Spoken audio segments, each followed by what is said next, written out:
இனிய வணக்கம். பேசிக் accounts ledger அதில் பேலன்சிங் ஆஃப் லெட்ஜர் அக்கௌண்ட் இந்த டாபிக் பார்க்க போகிறோம். Balancing. The debit side and the credit side amount are total, and the difference between the total of the two sides is placed in the amount column as balance carried on the side having a lesser total, so that the total of the both debit and credit columns are equal. என்ன சொல்கிறாங்க, debit side உள்ள அமௌண்ட்டையும் credit side உள்ள அமௌண்ட்டையும் அந்த ledger அக்கௌண்ட்டில் முதல்ல ரஃபாக கூட்டணும். ரெண்டுக்கும் உள்ள டிஃப்ரென்ஸ் அமௌண்ட்டு எவ்வளோ இருக்குன்னு நம்ம ஒரு அசஸ்மெண்ட்டுக்கு வரணும். எந்த பக்கத்து டோட்டல் அமௌண்ட்டு கம்மியாக இருக்கோ அந்த சைடு பேலன்ஸ் கேரிடவுன் போட்டு அந்த டிஃப்ரெண்ட் அமௌண்ட்டை எழுதணும். இப்போ ரெண்டு பக்கட்டும் கூட்டி பார்த்தா நமக்கு டோட்டல் ஈக்குவலாக இருக்கணும். அது பேர் தான் பேலன்சிங் அப்படின்னு சொல்கிறாங்க. The total of debit side is greater than the total of credit side. அப்படி இருந்துச்சுன்னு சொன்னால் டெபிட் சைடோட டோட்டல் கிரெடிட் சைடோட டோட்டலோட கூடுதலாக இருந்துச்சுன்னா அந்த பேலன்ஸ் அமௌண்ட்டை டெபிட் பேலன்ஸ், அந்த லெட்ஜர் டெபிட் பேலன்ஸில் இருக்குது அப்படின்னு சொல்லுவாங்க. அப்போ என்ன பண்ணுவோம், கிரெடிட் சைடில் பை பேலன்ஸ் கேரி டவுன் அதில் கம்மியாக இருக்குது அந்த இடத்துல எழுதுவோம். இதே இது total of the credit side is greater than the total of debit side. Credit side total அதிகமாக இருந்தால் அதை கிரெடிட் பேலன்ஸ் லெட்ஜர் அப்படின்னு சொல்லுவோம். அப்போ எந்த பக்கத்து எழுதணும், debit side to balance carry down அப்படின்னு எழுதணும். Procedure for balancing an account. Number 1, the debit and the credit column of an account are to be totaled separately. Ledger அக்கௌண்ட்டில் இருக்க டெபிட் சைடில் உள்ள அமௌண்ட்டையும் தனியாக கூட்டணும், கிரெடிட் சைடில் உள்ள அமௌண்ட்டையும் தனியாக கூட்டும். Difference between the two totals is to be ascertained. ரெண்டுக்குள்ள வித்தியாசத்தை நம்ம அசைன் பண்ணி வச்சுக்கிறோம்.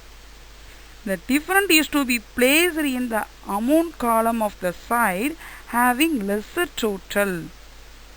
The balance carried down is to be entered in the particular column against the difference, and in the date column the last day of the accounting period is entered. என்ன சொல்கிறாங்க, இந்த ரெண்டுக்கும் உள்ள டிஃப்ரென்ஸ் அமௌண்ட் கண்டுபிடிச்சிருக்கோம்ல, அந்த difference அமௌண்ட்டை எந்த பக்கத்து total கம்மியாக இருக்கோ அந்த பக்கத்தை எழுதணும். பர்டிகுலர்ஸில் பேலன்ஸ் கேரி டவுன் அப்படிங்கிற வார்த்தை எழுதணும். டேட் காலத்தில் அந்த அக்கௌண்டிங் பீரியடோட லாஸ்ட் டேயை அந்த இடத்துல எழுதணும். Now both the debit and credit columns are to be totaled. The total will be equal. The totals of the both sides are to be recorded in the same line horizontally. The total is to be distinguished from other figure by drawing the line above and below the amount. என்ன சொல்கிறாங்க, இப்போ debit சைடில் உள்ள அமௌண்ட்டையும் credit சைடில் உள்ள அமௌண்ட்டையும் கூட்டினோம்னா நமக்கு total ஈக்குவலாக இருக்கும். அந்த டோட்டலை என்ட்ரு பண்ணுறது எந்த லைனில் என்ட்ரு பண்ணுறோமோ அதே நேர்கோட்டில் தான் இங்கிட்டு இருக்கிற அமௌண்ட்டையும் என்ட்ரு பண்ணணும். மேலே இருக்க அமௌண்ட்டோட தனியாக தெரிகிறதுக்காண்டி டோட்டல் அமௌண்ட்டுக்கு மேலேயும் டோட்டல் அமௌண்ட்டுக்கு கீழேயும் ரெண்டு சைடும் தனித்தனியாக கோடு போடணும். இங்கிட்டு இருக்க அமௌண்ட்டுக்கும் மேலே ஒரு கோடு கீழே ஒரு கோடு, இங்கிட்டு இருக்க அமௌண்ட்டுக்கும் மேலே ஒரு கோடு கீழே ஒரு கோடு கண்டிப்பாக போடணும் அப்படின்னு சொல்கிறாங்க. Next point, the difference has to be brought down to the opposite side below the total.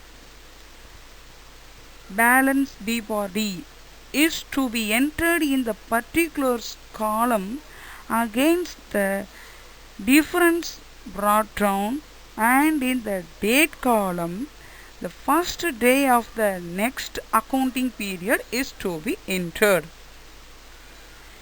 என்ன செய்கிறோம், பேலன்ஸ் பண்ணியிருக்கோம்ல, பேலன்ஸ் கேரி டவுன் சொல்லி எங்கே பேலன்ஸ் இருக்கோ அங்கே எழுதியிருக்கோம். அதை அந்த சைடோட ஆப்போசிட் சைடு, இங்கே கிரெடிட் சைடில் போட்டிருந்தோம்னா கேரி டவுன் போட்டிருந்தோம்னா இங்கே டெபிட் சைடில் ப்ராட் டவுன் எழுதும். டெபிட் சைடில் கேரி டவுன் பண்ணியிருந்தோம்னா கிரெடிட் சைடில் ப்ராட் டவுன் அப்படின்னு எழுதணும். இந்த ஆப்போசிட் சைடில் இந்த டோட்டல் காலத்துக்கு கீழே என்ன எழுதணும், பேலன்ஸ் ப்ராட் டவுன் அப்படின்னு போட்டு அங்கே கொண்டு இந்த கேரி டவுன் பண்ண அமௌண்ட்டை இதுக்கு நேராக எழுதணும். டேட் காலத்தில் நெக்ஸ்ட் அக்கௌண்டிங் பீரியடோட ஃபஸ்ட்டு டேயை இங்கே எழுதணும். அடுத்த point, if the total on the debit side of an account is higher, the balancing figure is debit balance. If the credit side of an account has higher total, the balancing figure is credit balance. If the two sides are equal, the account will show nil balance. ஏற்கனவே பார்த்தது, debit சைடில் இருக்க amount higher டோட்டலாக இருந்துச்சுன்னு சொன்னால் அதை debit balance ledger அப்படின்னு சொல்லுவாங்க. கிரெடிட் சைடில் இருக்க அமௌண்ட்டு ஹையர் பேலன்ஸாக இருந்துச்சுன்னு சொன்னால் அதை கிரெடிட் பேலன்ஸ் லெட்ஜர் அப்படின்னு சொல்லுவாங்க. ரெண்டு சைடு உள்ள டோட்டலுமே ஈக்குவலாக இருக்குன்னு சொன்னால் பேலன்ஸே வராது, அப்போ அக்கௌண்ட்டு நில் ஆயிடுச்சு அப்படின்னு சொல்லி. The rules for determining the balance is as follows. Balance பண்ணுறதோட rule, total of debit is greater than total of credit, that is debit balance. Debit side இருக்க டோட்டல் அதிகமாக இருந்தால் அது டெபிட் பேலன்ஸ். அப்போ என்ன பண்ணுவோம், by balance carry down credit சைடில் எழுதுவோம், அண்ட் ப்ராட் டவுன் பண்ணும்போது டூ பேலன்ஸ் ப்ராட் டவுன்னு டெபிட் சைடு கொண்டு வந்துடுவோம் opening. Next, the total of credit is greater than the total of debit. credit கூட இருந்தால் credit balance. அப்போ டெபிட் சைடு என்ன பண்ணுவோம், டூ பேலன்ஸ் கேரி டவுன் போடுவோம். பேலன்ஸ் அமௌண்ட்டை நெக்ஸ்ட் இயர் ப்ராட் டவுன் பண்ணும்போது பை பேலன்ஸ் ப்ராட் டவுன் அப்படின்னு credit side கொண்டு போயிடுவோம். the total of debit equal to total of credit equal to nil balance. Debit side பேலன்ஸும் credit side பேலன்ஸும் ஈக்குவலாக இருந்துச்சுன்னா அந்த அக்கௌண்ட் நில் பேலன்ஸ் அக்கௌண்ட் ஆகிடும். Note, totaling of a ledger account, that is casting அப்படின்னு சொல்லுவாங்க. At the time of balancing an account, the balancing figure on credit side, that is debit balance. Balancing figure on debit side, that is credit balance. This balance is known as closing balance. Okay. The closing balance of an accounting period is the opening balance of the next accounting period. இந்த வருஷத்துக்கு உள்ள closing balance தான் வந்து இப்போ கண்டுபிடிக்கிற balance வந்து next accounting பீரியடோட opening பேலன்ஸாக அந்த லெட்ஜருக்கு கொண்டு போகும்.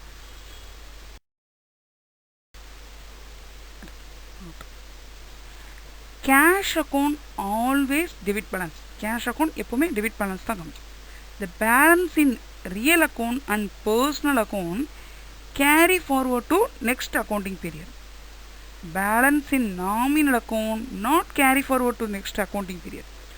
Closed by transferring to trading and profit and loss account. Real account personal account உள்ளது மட்டும் தான் என்ன பண்ணுவோம், நெக்ஸ்ட் அக்கௌண்டிங் பீரியடுக்கு நம்ம கொண்டு போவோம். நாமினல் அக்கௌண்ட்டில் இருக்கிறது என்னது, எக்ஸ்பென்சஸ், இன்கம், ரெவன்யூ, லாஸஸ் தானே. இது trading and profit and loss அக்கௌண்ட்டுக்கு நம்ம ட்ரான்ஸ்ஃபர் பண்ணிடுவோம், நெக்ஸ்ட் இயருக்கு கொண்டு போக மாட்டோம். Instead of the abbreviation, இந்த கேரி டவுன் ப்ராட் டவுன் அப்படின்னு எழுதுகிறோம்ல, C bar D B bar D, அதுக்கு பதில் carry over brought over, C bar O B bar O அப்படின்னு எழுதலாம். Carry forward brought forward, C bar F B for F அப்படின்னு கூட எழுதலாம். ஒரு எக்ஸாம்பிள் பார்ப்போம். Bharathi is a sole trader dealing in oil product for the past 5 years. The books of account shown the following balance on 1st April 2018. Cash in hand 25,000, cash at bank 3 lakh. The following transaction took place for the month of April 2018. பாரதிங்கிறவர் 5 இயர்ஸாக business பண்ணிக்கிட்டு இருக்காரு. அவருடைய last year பேலன்ஸை கொடுத்துருக்காங்க. Opening பேலன்ஸாக கொண்டு வர போகிறோம். Cash in hand 25,000, cash at bank 3 lakh. April மந்தோட டிரான்சாக்ஷனை கொடுத்துருக்காங்க. இதுக்கு ஜர்னல் என்ட்ரி லெஜர் போட போகிறோம். டிரான்சாக்ஷனை பார்ப்போம். April 1, goods bought by the giving check. Cheque கொடுத்து பர்ச்சேஸ் பண்ணியிருக்கோம். பர்ச்சேஸு பேங்க் 2 அக்கௌண்ட் வரும். Goods sold to Naveen and payment receive through NEFT. NEFTனா பேங்க் ட்ரான்சாக்ஷன். அப்போ பேங்க்கு சேல்ஸு சரிங்களா. Goods sold to Xavier for cash. அப்போ cash sales, cash sales. Goods sold on credit to Abdul. அப்துல்க்கு credit sales பண்ணியிருக்கோம். அப்போ Abdul sales. Cash received from Abdul. அப்போ Abdul cash. இப்போ சொல்யூஷன் பார்ப்போம். Solution in the book of Bharati. Journal entries, date, particulars, LF column, debit credit. Date எழுதிக்கிறோம் 2018 April 1. Purchase made through check. இப்போ பேங்க்கு purchase. Purchase nominal expenses debit. பேங்க்குங்கிறது ஒரு personal account. Credit the giver. Purchase account ரிச்சார் 30,000 to bank account 30,000. Goods purchased and payment made through cheque. அடுத்து 5th அன்னைக்கு sales பண்ணுறோம். Bank மூலமாக நமக்கு ரிசீவ் ஆகுது. அப்போ பேங்க் அக்கௌண்ட் சேல்ஸ் அக்கௌண்ட். பேங்க்குங்கிறது personal. Debit the receiver. Sales credit all incomes and gains. Bank account ரிச்சார் 40,000 to sales account 40,000. Goods sold and payment receive through NEFT. அடுத்து cash sales. Cash real account. Debit what comes in. Sales ஒரு nominal incomes. இப்போ cash account ரிச்சார் 20,000 to sales account 20,000. Goods sold for cash. Abdul இது credit sales பண்ணுறோம். இப்போ Abdul sales. அப்துல்ங்கிறது personal. Debit the receiver. Sales nominal income. Credit all incomes and gains. இப்போ Abdul account ரிச்சார் 25,000 to sales 25,000. Goods sold on credit to Abdul. Narration எழுதியாச்சு. அடுத்து அப்துல்கிட்ட வந்து நமக்கு கேஷ் ரிசீவ் ஆகுது. Cash real. Debit what comes in. Abdul personal. Credit the giver. Cash account ரிச்சார் 10,000 to Abdul 10,000.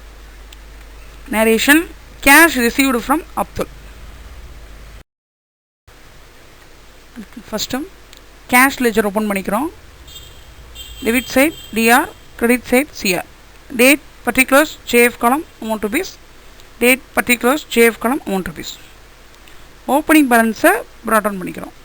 கொடுத்துருக்காங்க 2018 April 1 true balance broad on 25,000 எழுதிக்கிறோம். இப்போ இங்கே டிரான்சாக்ஷனில் பார்க்குறோம் 6th அன்னைக்கு ஒரு டெபிட் ஆகிருக்கு. 6 இங்கே 20,000. அதுக்குள்ளது வந்து கிரெடிட் ஆனது சேல்ஸ். அப்போ 2 சேல்ஸ் அக்கௌண்ட் எழுதிக்கிறோம். அடுத்து 18th அப்போ 10,000 ரிசீவ் ஆகிருக்கு. இப்போ 18 டெபிட் சைடு 10,000 எழுதிக்கிறோம். அதுக்குள்ளே கிரெடிட் ஆனது அப்துல் டு அப்துல் அக்கௌண்ட் அப்படி எழுதிடும். கிரெடிட் எதுவுமே கொடுக்கல. இப்போ ரஃபாக டோட்டல் பண்ணுறோம். Debit side 55,000, credit side nil. Difference பார்த்தா கிரெடிட் சைடு 55,000 இருக்குது. அதை எழுதிக்கிறோம். ஏப்ரல் 30 அந்த மந்தோட last date. By balance carried on 55,000. 2 பக்கமும் டோட்டல் பண்ணுறோம். நேர் கோட்டில் இருக்கணும். 55,000 55,000 எழுதிக்கிறோம். நெக்ஸ்ட் மந்த்துக்கு ப்ராட் ஆன் பண்ணுறோம். May 1 to balance brought on 55,000. Next, bank account. Debit side DR, credit side CR. Date particulars JF column amount rupees. Date particulars JF column amount rupees. போட்டாச்சு. அதுக்கு ஓப்பனிங் பேலன்ஸ் கொடுத்துருக்காங்க 2018 April 1 to balance brought on 3 lakh debit side எழுதிட்டோம். Transaction பார்க்குறோம். April 1 அன்னைக்கே ஒரு purchase இருக்குது. இப்போ credit side April 1 30,000 எழுதிட்டோம். பை பர்ச்சேஸ் அக்கௌண்ட் அப்படின்னு பர்டிகுலர்ஸ் எழுதி. அடுத்து ஒரு டெபிட் இருக்குது 40,000க்கு 40,000 எழுதிக்கிறோம். அதனுடைய கிரெடிட் பார்த்தோம்னா சேல்ஸ். அப்போ 2 சேல்ஸ் அக்கௌண்ட் அப்படின்னு எழுதிக்கிறோம். ரஃபாக டோட்டல் பண்ணுறோம். இங்கே 3,40,000 டெபிட் சைடு, கிரெடிட் சைடு 30,000. ரெண்டுக்கு டிஃப்ரென்ஸ் பார்த்தோம்னா 3,10,000 கிரெடிட் சைடு தான் இருக்கும். இப்போ கிரெடிட் சைடு எழுதிக்கிறோம். அந்த மந்தோட last date April 30. By balance carried on 3,10,000. ரெண்டு சைடும் டோட்டல் பண்ணுறோம். 3,40,000 3,40,000. நெக்ஸ்ட் மந்த்துக்கு ப்ராட் டவுன் பண்ணுறோம். May 1 2 balance brought down 3,10,000. Next purchase account. Debit side DR, credit side CR. Date particulars JF column amount rupees, date particulars JF column amount rupees எழுதிட்டு April 1 அன்னைக்கு ஒரு entry ஆகிருக்கு. 2018 April 1 debit side 30,000. அது credit என்னது bank. அப்போ 2 bank account எழுதிட்டோம். Rough total பண்ணுறோம். 30,000 credit side nil. Difference பார்த்தா கிரெடிட் சைடில் 30,000 இருக்குது. அதை எழுதிக்கிறோம். அந்த மந்தோட last date April 30. By balance carried on 30,000. ரெண்டு சைடு டோட்டல் போடுறோம். 30,000 30,000. நெக்ஸ்ட் மந்த்துக்கு ப்ராட் டவுன் பண்ணுறோம். May 1 2 balance brought down 30,000. Sales account. Date particulars JF column amount rupees debit side, credit side date particulars JF column amount rupees பார்க்குறோம். April 5 credit எவ்வளவு 40,000. அதோடைய respective credit bank. இப்போ by bank account போட்டோம். அடுத்து April 6 அன்னைக்கு ஒரு credit 20,000. அதுக்குள்ளே debit cash, by cash account அப்படின்னு எழுதிட்டோம். அடுத்து 9th அன்னைக்கு ஒரு 25,000 எழுதிட்டோம். அதுக்கு டெபிட் வந்து அப்துல். இப்போ பை அப்துல் அக்கௌண்ட். ரெண்டு சைடும் டோட்டல் பண்ணுறோம். டெபிட் சைடு நில், கிரெடிட் சைடு 85,000. டிஃப்ரென்ஸு 85,000. இப்போ எழுதிக்கிறோம். 2018 ஏப்ரல் 30 2 பேலன்ஸ் கேரிட் ஆன் 85,000. ரெண்டு சைடு டோட்டல் போடுறோம். 85,000 85,000. நெக்ஸ்ட் மந்த்துக்கு ப்ராட் டவுன் பண்ணுறோம். May 1 by balance brought down 85,000. Next Abdul account. Debit side DR, date particulars JF column amount rupees, credit side date particulars JF column amount rupees. April 9th அன்னைக்கு sales பண்ணுறோம். ஒரு debit வந்திருக்கு. அப்போ April 9 25,000. அதனுடைய credit என்னது sales, 2 sales account எழுதிட்டோம். April 18th அன்னைக்கு பணத்தை கொடுத்துட்டோம். இப்போ கிரெடிட் பண்ணியாச்சு. கிரெடிட்னால 10,000. அதனுடைய டெபிட் என்னது கேஷ். அப்போ பை கேஷ் அக்கௌண்ட். ரெண்டு சைடும் கூட்டி பார்க்குறோம். 25,000 இங்கே 10,000. டிஃப்ரென்ஸ் பார்த்தா 15,000. எங்கே நிற்கிது கிரெடிட் சைடு நிற்கிது. அப்போ அந்த மந்தோட லாஸ்ட் டேட்டு 30 எழுதிக்கிறோம். By balance carry down 15,000. ரெண்டு சைடு டோட்டல் பண்ணுறோம். 25,000 25,000. இப்போ நெக்ஸ்ட் மந்த்து கொண்டு போகிறோம். May 1 2 balance brought down 15,000. இந்த வீடியோவில் லெட்ஜர் அக்கௌண்ட்டை பேலன்ஸ் பண்ணுறதை பற்றி பார்த்தோம். நெக்ஸ்ட் வீடியோவில் லெட்ஜர் அக்கௌண்ட்டில் இன்னொரு டாப்பிக்கை பார்ப்போம். நன்றி.